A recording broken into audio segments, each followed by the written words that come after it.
அவருடைய நோக்கம் என்னன்னா, திராவிட கட்சிகளோட கூட்டணி இல்லாமல் தனிச்சு நின்று கட்சியை வளர்க்கணும், கட்சி ஆட்சி கட்டளை கொண்டு வரணும் அப்படின்னு நினைக்கிறாங்க. இதுக்கு முன்னாடி இருந்த மாநில தலைவராக இருந்த ஐயா பொன்னாருடைய குரல் அவங்க தானே, கழகங்கள் இல்லா தமிழகம் தானே.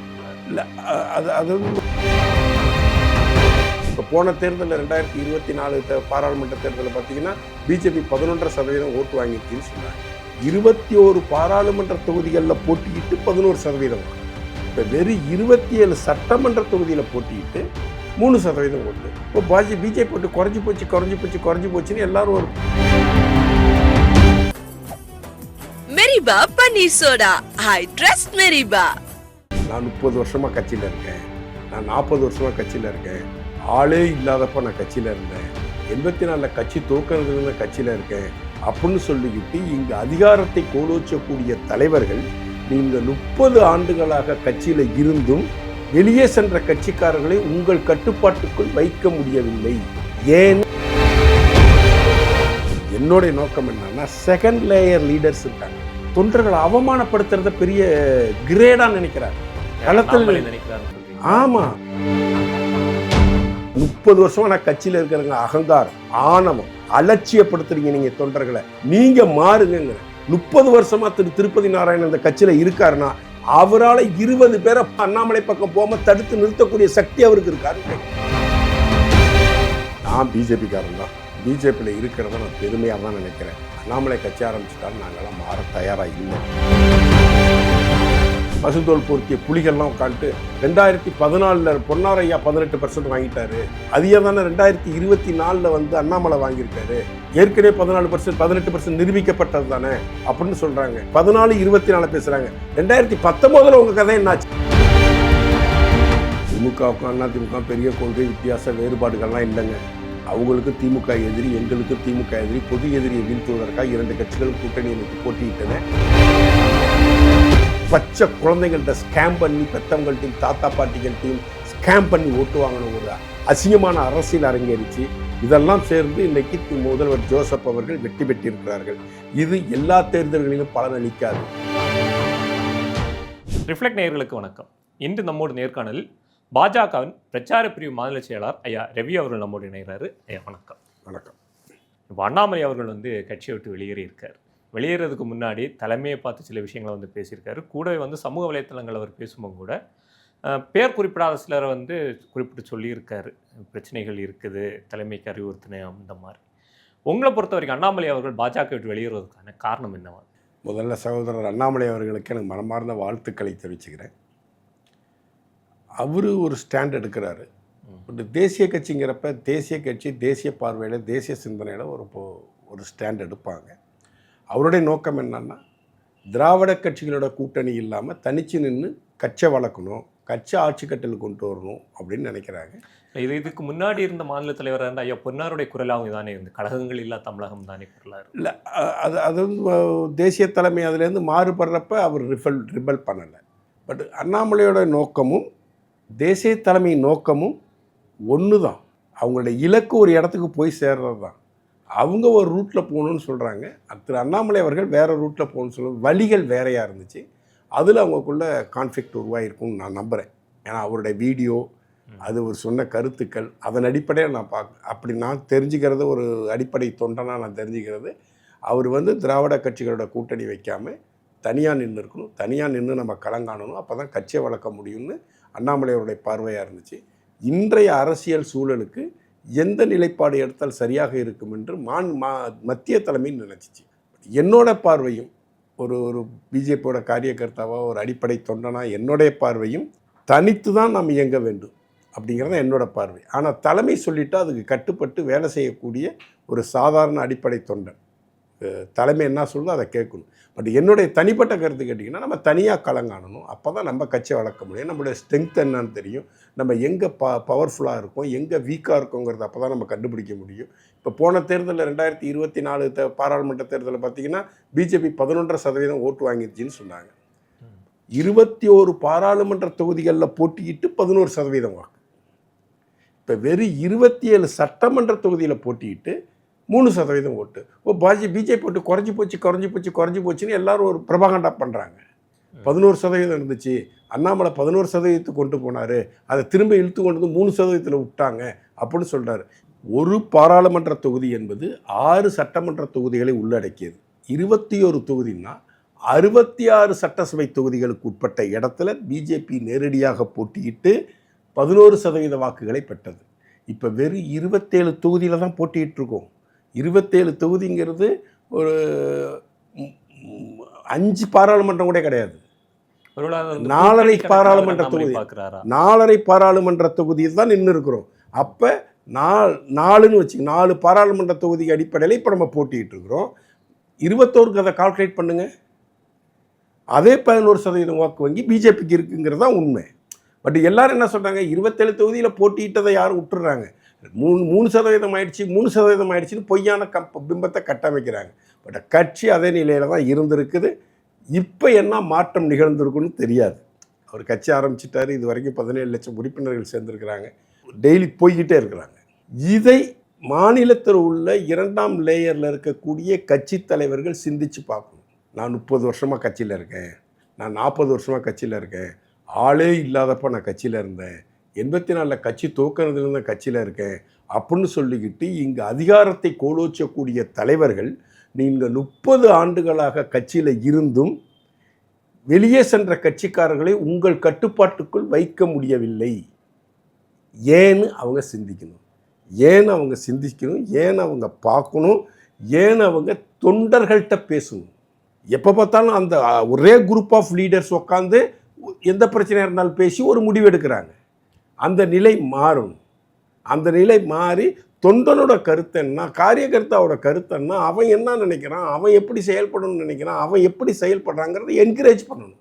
இந்த மாதிரியான சிக்கல்கள் அண்ணாமலை விலகலுக்கு முக்கிய காரணமாக இருக்கும் அப்படின்னு சொல்கிறீங்க. அண்ணாமலையும் அதை செய்யலையே, அண்ணாமலையும் பண்ணலையே, தொண்டர்களோட பேசலையே அவர். ஆனால் அவர் இப்போ பேசும்போது அவருடைய இயக்கம் சார்ந்து பேசும், அவர் அதுதானே சொல்லியிருக்காரு, சேருங்கிறது யாருக்கும் பெர்மனன்ட் கிடையாது. அதான் தம்பி, அதாவது தனக்குன்னு வர்றப்போ தான் எல்லாத்தையும் சிந்திக்க முடியும். அவர் மாநில தலைவராக இருந்தப்போ தொண்டர்களோட இன்ட்ராக்ட் எத்தனை தடவை நடத்தியிருக்காரு. அவர் நான் விமர்சனம் பண்ணவே மாட்டேன் வாழ்நாளில். என்னுடைய நோக்கம் என்னன்னா, செகண்ட் லேயர் லீடர்ஸ் இருக்காங்கல்ல, தொண்டர்களை அவமானப்படுத்துறத பெரிய கிரேடாக நினைக்கிறாங்க, களத்தில் நினைக்கிறாருன்னு சொல்கிறீங்க. ஆமாம், அண்ணாமலை செஞ்சார் நான் சொல்ல. Second layer leaders, Annamalai first layer இருக்கார், செகண்ட் லேயர் லீடர்ஸை சொல்கிறேன். ஒன்றும் இல்லை தம்பி, எனக்கு ஒரு இன்சிடென்ட் நடந்துச்சு. திருவண்ணாமலையில் நான் பிரச்சாரத்தில் இருக்கிறேன், ஜேபி நட்டா அங்கே பிரச்சாரத்துக்கு வராரு. என் கூட இருக்கிற எனக்கு உதவி செய்யக்கூடிய என்னுடைய பிரச்சார பிரிவுடைய ஒரு பொறுப்பாளர் இருக்கக்கூடிய நித்யானந்தம் என்கின்ற ஒரு மனிதன் நான் ஜேபி நட்டாவோட ஃபோட்டோ எடுக்கணுங்கிறார். எனக்கு அதில் உடன்பாடு இல்லை, நான் யாரோடையும் ஃபோட்டோ எடுக்க மாட்டேன், அது என்னுடைய பாலிசி. ஏன்னா ஃபோட்டோ எடுக்கிறதுல ஏற்படக்கூடிய சிரமங்களை நானே அனுபவிக்கிறேங்கிறதுனால நான் இன்னொரு இன்டர்வியூவில் இதையே சொல்லியிருக்கிறேன். ஏன்னா இதே போல் எனக்கு நடந்தது எத்தனை 1000 தொண்டர்களுக்கு நடந்திருக்குங்கிறதுக்காக, அந்த தலைவர்களுக்கு புரியணுங்கிறதுக்காக நான் திரும்ப பேசுகிறேன். அந்த பையன் எனக்கு ஃபோட்டோ எடுக்கணும்னு சொல்கிறார். நான் அவர்கிட்ட எவ்வளோ சொல்லி பார்த்தேன், வேண்டாம் சார் விட்டுடுங்க. இல்லை சார், எனக்கு கொஞ்சம் மரியாதையாக இருக்கும். நான் அந்த பையனை ரிக்வஸ்ட் பண்ணதுனால அவர் அழைச்சிக்கிட்டு நான் ஜேபி நட்டா ஐயா தங்கியிருந்த ஹோட்டலுக்கு போகிறேன். கீழே கட்சிக்காரங்க நிற்கிறாங்க, யாரையும் மேலே அனுப்பாமல் பார்த்துக்கிறாங்க. நான் என்ன பார்த்தும் கட்சிக்காரங்க மேலே அனுப்புகிறாங்க. ஒரு லிஃப்ட்டுக்கிட்ட ஸ்டேட் போலீஸ் நிற்கிறாங்க. ஸ்டேட் போலீஸ் நினச்சி என்னை தடுக்கிறாங்க. மாவட்ட தலைவர் சார் செலிபிரிட்டி உள்ளே அனுப்புங்க அப்படின்றார். அப்புறம் நான் மேலே போகிறேன், செகண்ட் ஃப்ளோர் அவர் இருந்தார், செகண்ட் ஃப்ளோருக்கு போகிறேன். அங்கே எஸ்பிஜி நிற்கிறாங்க, அவங்க தடுத்து நிப்பாட்டுறாங்க. அவங்கள்ட்ட நான் ஸ்டார் கேம்பெயினர், நான் ஆக்டர், நான் சாரை பார்க்கணும் அப்படின்ட்டேன். அப்போ அதில் ஒருத்தர் என்ன பண்ணு, பிஏட்ட அறிமுகப்படுத்தணும், பிஏ அலோவ் பண்ணால் நீங்கள் உள்ளே போய் பாருங்கிறார்.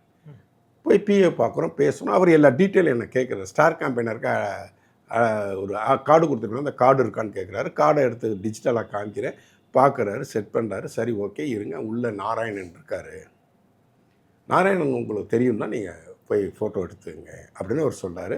திருப்பதி நாராயணன் கூப்பிட்றாரு. அந்த திருப்பதி நாராயணன் என்கின்ற தலைவரை நான் தனிப்பட்ட முறையில் 5 தடவை அவர் ஆஃபீஸில் போய் சந்திக்கிறேன், 5 தடவை சந்திச்சிருக்கிறேன். ப்ளஸ் அவருடைய நெருங்கிய நண்பர் சிவகங்கை மாவட்டத்தினுடைய தலைவர் பாண்டித்துறைங்கிறவர் தான் என்னை அவர்கிட்ட அறிமுகப்படுத்துகிறார். பாண்டித்துறையோடு சேர்ந்து ஒரு 3 தடவை மீட் பண்ணியிருக்கிறேன், 8 தடவை அவரை நான் சந்திச்சிருக்கிறேன். அவர் வெளியில் வர்றார். வெளியில் இதை போல் ஃபோட்டோ எடுக்க வந்திருக்காங்க, உங்களுக்கு தெரியுமான்னு கேட்குறார் பிஏ. மேலும் கேள்வி பார்த்து இவர் எனக்கு தெரியாது அப்படின்றார். நான் திரும்ப ரிமைண்ட் பண்ணுறேன். சார், சிவகங்கை மாவட்ட தலைவர் பாண்டியனுடைய ஃப்ரெண்டு நான். உங்கள் ஆஃபீஸில் ஃபர்னிச்சர் கடையில் வந்து 5 தடவை சந்திச்சிருக்கிறேன். பாண்டியத்துறையோட சேர்ந்து வந்து உங்களோட 3 தடவை சந்திச்சிருக்கிறேன். நான் நடிகர், என் பேர் ரவி, நான் வந்து ஸ்டார் கேம்பெயினரில் இருக்கேன் இந்த எலெக்ஷனில் அப்படின்னு சொல்லி ஸ்டார் கேம்பெயினர் விசிட்டிங் காமிக்கிறேன். ஐ டோன்ட் நோ அப்படின்ட்டு உள்ள விட்டார். இப்படி தொண்டர்களை அவமானப்படுத்தாதீங்க, அசிங்கப்படுத்தாதீங்கன்னு சொல்கிறேன். ஒரு தொண்டன் அவன் உனக்கு தெரிஞ்சா என்ன, உங்களுக்கு தெரியாட்டி என்ன? உங்களுக்கு தெரிஞ்ச தொண்டனாக இருந்தான்னா, தெரியாத தொண்டனாக இருந்தான்னா, ஃபோட்டோ எடுக்க வந்திருக்கான். நீ சொன்னால் நட்டாஜி வந்து ஃபோட்டோ எடுக்க தயாராக இருக்கார். சரி வாப்பா அப்படின்னு அழைச்சிட்டு போய் ஒரு ஃபோட்டோ எடுத்து கொடுக்கறதுனால நான் என்ன அடுத்த மாநில தலைவர் ஆகிட போகிறோமா, இல்லை தேசிய தலைவர் ஆகிட போகிறோமா, இல்லை எம்பி எலெக்ஷன் நிற்க போகிறோமா, எம்எல்ஏ எலெக்ஷன் நிற்க போகிறோமா? ஒரு தேசிய தலைவராக இருந்தவர், ஒரு மத்திய அமைச்சர் வந்திருக்காரு, அவரோட ஒரு பையன் ஃபோட்டோ எடுக்கணும்னு ஆசைப்படுறான். அவன் இத்தனை கட்டத்தை தாண்டி வந்திருக்கிறான். கீழே கட்சிக்காரவங்க, ஸ்டேட் போலீஸு, எஸ்பிஜி இதெல்லாம் முடிச்சுட்டு உள்ளே வந்திருக்கான்னா தெரியாமல் வருவானா உள்ளே? அப்போ ஏன் உங்களுக்கு அந்த எண்ணம் வரமாட்டேங்குது? ஏன் அந்த போன 2 பேரையும் அழைச்சிட்டு போய் ஒரு அறிமுகப்படுத்தி நம்ம காரியகர்த்தாக்கள் உங்களோட ஃபோட்டோ எடுக்கணும்னு சொல்லி ஒரு ஃபோட்டோ எடுத்து கொடுக்க முடியல? எந்த துமுறு உங்களை அதை செய்ய தடுக்குது? எந்த அகங்காரம் அதை செய்ய தடுக்குது உங்களை? அந்த பதவி அகங்காரம் இருக்குது. அந்த 30 வருஷமாக நான் கட்சியில் இருக்கிறவங்க அகங்காரம், ஆணவம், அலட்சியப்படுத்துறீங்க நீங்கள் தொண்டர்களை. நீங்கள் மாறுங்கிற 30 வருஷமாக திருப்பதி நாராயணன் அந்த கட்சியில் இருக்காருன்னா அவரால் 20 பேரை போகாமல் அண்ணாமலை பக்கம் போகாமல் தடுத்து நிறுத்தக்கூடிய சக்தி அவருக்கு இருக்காருன்னு கேட்குறேன். இப்போ இன்றைக்கி வந்து நிறைய மாவட்ட தலைவர்கள் வந்து கட்சியிலிருந்து விலகி வந்து அண்ணாமலையோட இணைஞ்சிட்டு இருக்காங்க. கூடவே இன்னைக்கு வந்து மாவட்ட தலைவர்கள் கூட்டம் வந்து மாநில தலைவர் தலைமையில் நடக்குது. இந்த கூட்டத்துக்கான நோக்கம் என்ன? கூட்டத்துக்கான நோக்கம் கட்சியை சார், நான் பிஜேபிக்காரன் தான். பிஜேபியில் இருக்கிறத நான் பெருமையாக தான் நினைக்கிறேன். அண்ணாமலை கட்சி ஆரம்பிச்சிட்டாலும் நாங்களாம் மாற தயாராக இல்லை. எங்களுக்கு இந்த தேசிய அடையாளம் பாரதிய ஜனதா கட்சி, எங்களுடைய அடையாளம் தாமரை, எங்களுடைய தலைவர் இப்போதைக்கு நரேந்திர மோடி. இதெல்லாம் ஏற்றுக்கிட்டு தான் அண்ணாமலையும் வந்து கட்சிக்குள்ளாடி வந்து இல்லை சார், அண்ணாமலையை கட்சிக்கு வந்தார், ஏற்றுக்கிட்டு வந்தார், அதெல்லாம் செகண்டரி. என்ன according to Ravichandran what is what அப்படி தான் நான் சொல்ல முடியும். அண்ணாமலை வாட் இஸ் வாட்டுங்கிறது எனக்கு தெரியாது. அண்ணாமலை சொல்லியிருக்கக்கூடிய சில விஷயங்களுக்கு வந்து விளக்கம் அளிக்க வேண்டியது கட்சியில் இருக்கக்கூடிய ஒரு பிரச்சார பிரிவு செயலாளராக இருக்கீங்க. அந்த விளக்கம் சொல்லக்கூடிய இடத்துல நான் இல்லை சார், அந்த இடம் எனக்கு கிடையாது. இல்லை, இன்னொன்று சொன்னால் நீங்கள் வந்து பிரச்சார பிரிவில் இருக்கீங்க. பிரச்சார பிரிவுனா கட்சியோட தலைமையாக இருக்கக்கூடிய கொள்கையை மக்கள் மத்தியில் கொண்டு போய் சேர்க்கக்கூடிய உங்களுடைய தலையாக பணி இருக்குது. அவர் வந்து பாஜகவின் மொழி தமிழ்நாட்டு மக்களுக்கு புரியவில்லை அப்படின்னு சொல்லியிருக்காரு. அப்படின்னா அவர் கொள்கையை தான் சொல்லியிருக்காரு. அதாவது பாஜகவின் மொழி அப்படின்னா நம்ம சொல்ல முடியல, உனக்கு புரிகிற மொழியில் நான் பேசுகிறேன்டா நம்ம எதிரிகிட்டேன். அது வாயால் பேசக்கூடிய மொழி இல்லை, நம்ம செயலால் செய்யக்கூடிய விஷயம். அந்த இதுக்கு டிஃப்ரென்ஸ் ஆஃப் ஒப்பீனியன் இருக்குன்னு அண்ணாமலை சொல்லியிருக்கிறாரு. அதை சீர் செய்து சரி பண்ணக்கூடிய தலைவர்கள் அதை செய்ய வேண்டும். நான் அடிப்படையான ஒரு தொண்டை, எனக்கு என்ன கட்சி கட்டளையிடுதோ அதை செய்ய வேண்டியது எனது கடமை. நான் தனிப்பட்ட முறையில் திரு அண்ணாமலை அவர்களை விமர்சனம் செய்ய நான் தயாராக இல்லை. ஏன்னா தேர்தல் நடந்து முடிந்த பிறகு என்னுடைய கணிப்பு டிவிக்கு பெரும் வெற்றி அடைவாங்கன்னு நான் நம்பினேன். ஆனால் 108ங்கிற இலக்கை அடைவார்கள்னு நான் நம்பலை. ஒரு 60லேருந்து 65 சீட்டு வரைக்கும் அவங்க ஜெயிப்பாங்கங்கிறது போல் நான் களத்தில் நின்னதுனால நான் அறிஞ்சேன். இதே பழைய என்டிஏவே கூட்டணியில் ஐடெமிக்கேட் இல்லாமல் நம்ம எலெக்ஷனை சந்திச்சிருந்தோம்னா முதலமைச்சர் ஜோசப் இந்த அளவுக்கான வெற்றியை பெற்றிருக்க மாட்டார்னு நான் நம்புகிறேன் சார், திடமாக தான் நான் நம்புகிறேன். ஏன்னா ஒரு மாற்று ஃபோர்ஸை மக்கள் எதிர்பார்த்தாங்க. திராவிட கட்சிகளுக்கு மாற்றாக ஒரு கட்சி வேணும், ஒரு தலைவர் வேணும்னு எதிர்பார்த்து காத்திருந்தாங்க. அந்த எதிர்பார்ப்பை அண்ணாமலை பூர்த்தி பண்ணினார். அண்ணாமலையால் பூர்த்தி செய்யப்பட்டதை நம்பினாங்க. அதனால தான் நம்ம வந்து 18% ஓட்டு வாங்கணும். ஆனால் சில நபர்கள், பத்திரிக்கையாளர்கள், பசுந்தோல் பொருத்திய புலிகள்லாம் உட்காந்துட்டு 2014 பொன்னாரையா 18% வாங்கிட்டாரு, அதையே தானே 2024 வந்து அண்ணாமலை வாங்கியிருக்காரு, ஏற்கனவே 14% 18% நிரூபிக்கப்பட்டது தானே அப்படின்னு சொல்கிறாங்க. ஆனால் அவர்களுக்கு என்னுடைய கருத்து இடையில 14-24 பேசுகிறாங்க. 2019 உங்கள் கதை என்னாச்சுன்னு நான் கேட்குறேன். 2019 ஒரு பாராளுமன்ற தேர்தல் நடந்துச்சு இல்லை? அப்போ நீங்கள் எத்தனை சதவீதம் வாக்கு வாங்கினீங்க? எத்தனை இடத்துல போட்டி போட்டீங்க? எத்தனை இடத்துல ஜெயிச்சிங்க? ஒரு பெரிய திராவிட கட்சியோட தானே கூட்டணியில் இருந்தீங்க. அதிமுக தான் நம்ம கூட்டணியில் இருந்தோம். நீங்கள் இப்போ சொல்கிறது பார்த்தாச்சுன்னா கட்சிக்கு உள்ளாடி அண்ணாமலைக்கான ஒரு குரல் வந்து ஓங்கி ஒலிக்கிற இல்லை சார். அவரை வெகுஜன மக்கள் விரும்ப ஆரம்பித்தாங்க. அவருடைய ஸ்ட்ராட்டஜியை ஏற்றுக்க ஆரம்பித்தாங்க. அதாவது பிஜேபி கேடர அந்நியில் மற்றவர்கள் அவரை ஏற்றுக்கொண்டார்கள். 2014 பார்த்தீங்கன்னா விஜயகாந்த் தலைமையில் தான் கூட்டணி, தேமுதிமுக தலைமையில் கூட்டணி, அதில் பிஜேபி அங்கம் வகித்தது. புரியுதுங்களா? பிஜேபி தலைமையில் கூட்டணி இல்லை. அப்போ நல்ல ஓட்டு வங்கி வச்சுருந்தா கிட்டத்தட்ட 10% ஓட்டு வங்கியை நிரூபித்து காட்டிய விஜயகாந்த் உள்ளே இருந்தார். கொங்கு நாடு மக்கள் கட்சி என்கின்ற ஒரு கட்சி உடையாத கட்சியாக ஈஸ்வரன் தலைமையில் அந்த கட்சி கூட்டணியில் இருந்துச்சு, மதிமுக கூட்டணியில் இருந்துச்சு, மற்ற இது திமுக திராவிட முன்னேற்ற கழகங்கள் இல்லாத கட்சிகள் கூட்டணியில் இருந்துச்சு. ஜெயலலிதாவும் கருணாநிதியும் உயிரோடு இருந்தார்கள். அப்பொழுது ஒரு கூட்டணி ஃபார்ம் பண்ணுச்சு. அந்த கூட்டணியில் இருந்தவங்க யாரும் 2024 கூட்டணியில் இல்லை. மதிமுக இல்லை, தேமுதிமுக இல்லை, கிருஷ்ணசாமி இல்லை, கொங்கு நாடு மக்கள் கட்சி இல்லை. இவங்க எல்லாருமே தேமுதிமுக தவிர்த்த பாக்கி அனைத்து பேரும் திமுகவோட இருந்தாங்க. அப்போ கொங்கு மண்டலத்தில் மிகப்பெரிய கட்சியாக இருந்த கொங்கு நாடு மக்கள் கட்சி இல்லை, தமிழ்நாடு ஃபுல்லாக பரவி இருந்த தேமுதிமுக என்கின்ற கட்சி இல்லை, மதிமுகவும் இல்லை. இதெல்லாம் இருந்து 2014 18%. இந்த கட்சிகள்லாம் இல்லாமல் 2024 18%. ஸோ மக்கள் தங்களை ஏற்றுக்க ஆரம்பிக்கிறாங்கிறத அண்ணாமலை அவர்கள் நம்பினார். ஸோ இந்த தேர்தலையும் நம்ம தனித்து களம் காண வேண்டும் என்று அவர் பிரயாசப்பட்டார். ஆனால் மத்திய தலைமை இல்லை, இந்த தேர்தலில் திராவிட முன்னேற்ற கழகத்தை தோற்கடித்தே ஆக வேண்டும், ரிஸ்க் எடுக்க முடியாது, திராவிட முன்னேற்ற கழகம் மீண்டும் ஒரு முறை வெற்றி பெற்றால் நாட்டையும் நாட்டு மக்களையும் ஆண்டவனாலும் காப்பாற்ற முடியாது, அப்படி என்கின்ற நிலைப்பாட்டை எடுத்ததன் காரணமாக அதிமுகவுடன் கூட்டணி வைத்தார். அதிமுக தலைமை எடுத்த தவறான சில முடிவுகளால் இந்த கூட்டணி தோத்து போச்சு. அப்படிதான் நான் பார்க்குறேன். இந்த திராவிட கழகங்களுடான கூட்டணி பாஜக ஆரம்ப காலத்திலிருந்தே எதிர்த்த ஒன்று தான். இந்த திராவிட கட்சிகளாக இருந்தாலும் திராவிட கட்சியோட கூட்டணிகளையும் எதிர்த்தோம். ஆனால் பிற்காலம் அதிமுகவுடனான கூட்டணிக்கான நிர்பந்தம் எதனால் ஏற்பட்டது? திமுகவை வீழ்த்த வேண்டும் என்பதுதான் ஒரே நிர்பந்தம். திமுக அதிமுக ரெண்டும் வேறு வேறு அப்படின்னு பார்க்குறீங்களா? திமுகவுக்கும் அதிமுக பெரிய கொள்கை வித்தியாச வேறுபாடுகள்லாம் இல்லைங்க. அவங்களுக்கும் திமுக எதிரி, எங்களுக்கும் திமுக எதிரி. பொது எதிரியை வீழ்த்துவதற்காக 2 கட்சிகளும் கூட்டணி அமைத்து போட்டியிட்டன. மூன்றாவது ஒரு ஃபோர்ஸ் உள்ளே சினிமா மோகம், சினிமாவினுடைய ஏற்பட்ட கவர்ச்சி, அதன் மூலயமா ஜென்சிகளை கவர்ந்து இழுப்பதற்கான ஒரு மிகப்பெரிய டிஜிட்டல் மாஃபியா கும்பல் ஒன்று செயல்பட்டுச்சு. பச்சை குழந்தைங்கள்ட்ட ஸ்கேம் பண்ணி பெற்றவங்கள்ட்டையும் தாத்தா பாட்டிகள்ட்டையும் ஸ்கேம் பண்ணி ஓட்டு வாங்கின ஒரு அசிங்கமான அரசியல் அரங்கேறிச்சு. இதெல்லாம் சேர்ந்து இன்றைக்கி முதல்வர் ஜோசப் அவர்கள் வெற்றி பெற்றிருக்கிறார்கள். இது எல்லா தேர்தல்களிலும் பலனளிக்காது. தனக்கு மக்கள் ஆதரவு 118 என்கின்ற நம்பரை கொடுக்கல. நான் ஆட்சி அமைக்க கோர மாட்டேன், நான் எதிர்க்கட்சியாக செயல்படுவேன்னு முதுகெலும்புள்ள மனிதராக இருந்தால் முதலமைச்சர் ஜோசப் அப்படி ஒரு நிலைப்பாட்டை எடுத்திருக்க வேண்டும். யாரை தீய சக்தி என்று குற்றம் சாட்டினாரோ அந்த தீய சக்தியின் கூட்டணியிலிருந்து தீய சக்தி கட்சியில் இருக்கக்கூடிய உறுப்பினர்களால் வாக்களிக்கப்பட்டு வெற்றி பெற்ற விடுதலை சிறுத்தைகளையும் ஐயுஎம்எல்லையும் கம்யூனிஸ்டுகளையும் கூட்டணியில் சேர்த்து கொண்டு நீங்கள் ஆட்சி கட்டில் அமர்ந்ததே நீங்களும் தீய சக்தி தான், திமுக தீய சக்தி, நாம் மிகப்பெரிய தீய சக்தி என்று முதலமைச்சர் ஜோசப் அவர்கள் இந்த நடவடிக்கையின் மூலம் நிரூபித்து உங்களுடைய எதிரி திமுகன்னு சொல்றீங்க. இப்ப சமீபத்தில் நன்றி அறிவிப்பு கூட்டத்தில் நம்மளுடைய எதிரி திமுக தான், டிவி கேக்கும் திமுகவுக்கு தான் போட்டி. தீய சக்தி திமுக, தீய சக்தி திமுக, தீய சக்தி திமுக கத்துன நீனு யாரை அழிக்கணும், எந்த கட்சி அழிக்கணும்? திமுகவை அழிக்க நீ முயற்சி பண்ணணும். நீ என்ன பண்ற? அதிமுகவை அழிக்க முயற்சி பண்ற. அப்ப நீ மறைமுகமாகவோ நேரடியாகவோ நீ திமுகவின் ஆட்சியை தான் நடத்திக்கிட்டு இருக்கிற. திமுக ஆட்சி தான் இப்ப நடக்குது. திராவிட மாடல் ஆட்சி 2.0 அதுதான் முதலமைச்சர் ஜோசப்புடைய ஆட்சி அதிகாரமாக இங்கே தமிழ்நாட்டில் நடைபெற்றுக் கொண்டிருக்கிறது. ஸோ இப்படிப்பட்ட ஒரு நிலையை விஜயை எல்லாரும் அண்டர் எஸ்டிமேட் பண்ணாங்க. ஆனால் திரு அண்ணாமலை விஜயை அண்டர் எஸ்டிமேட் பண்ணலை அப்படின்னு அவரை சார்ந்தவர்கள் சொல்கிறாங்க. அவரை சார்ந்தவர்கள் இப்போ சில பேர் வீடியோவில் பேசுகிறப்ப சொல்கிறாங்க, பட் கூட்டணி வேண்டாம் என்று விரும்பினார், நம்ம தனித்து நின்று களம் கண்டிருந்தால் நம்ம விஜயை அவர் வெற்றியை அடக்கி இருக்க முடியும், குறைத்திருக்க முடியும் அண்ணாமலை நினைச்சாரு. அதுக்கு எகென்ஸ்டாக கட்சி தலைமை ஒரு முடிவு எடுத்துடுச்சு.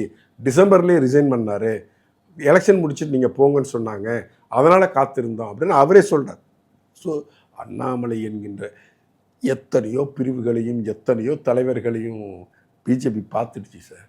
உத்தரப்பிரதேசத்தில் கல்யாண் சிங், மத்திய பிரதேசத்தில் உமா பாரதி, கர்நாடகாவில் எடியூரப்பா, இவங்க எல்லாரையும் பார்த்தாச்சு, எல்லா பிரிவையும் பார்த்தாச்சு. ஆனால் நாங்கள் எங்கள் கட்சி நீடித்து நிலைத்திருக்கும், இந்த பிரபஞ்சம் எங்களுக்கான வெற்றியை நிச்சயமாக உருவாக்கி கொள்ளும், போவோர் போகட்டும், இருப்பவர்களை தக்க வைத்துக் கொள்வதற்கு இந்த பிஜேபியின் 2ஆம் கட்ட தலைவர்கள் தங்களது இருமாப்பையும் அகங்காரத்தையும் ஆணவத்தையும் குழி தோண்டி புதைத்துவிட்டு தொண்டர்களை அரவணைத்து செயல்பட்டாலே போதும், பாரதிய ஜனதா கட்சி 2036 ஆட்சிக்கட்டில் கூட அமர வைக்க முடியும். அதற்கு உழைப்பதற்கும் உயிரை கொடுத்து வேலை செய்வதற்கும் நாங்கள் தயாராக இருக்கிறோம். இதுதான் என்னுடைய செய்தி.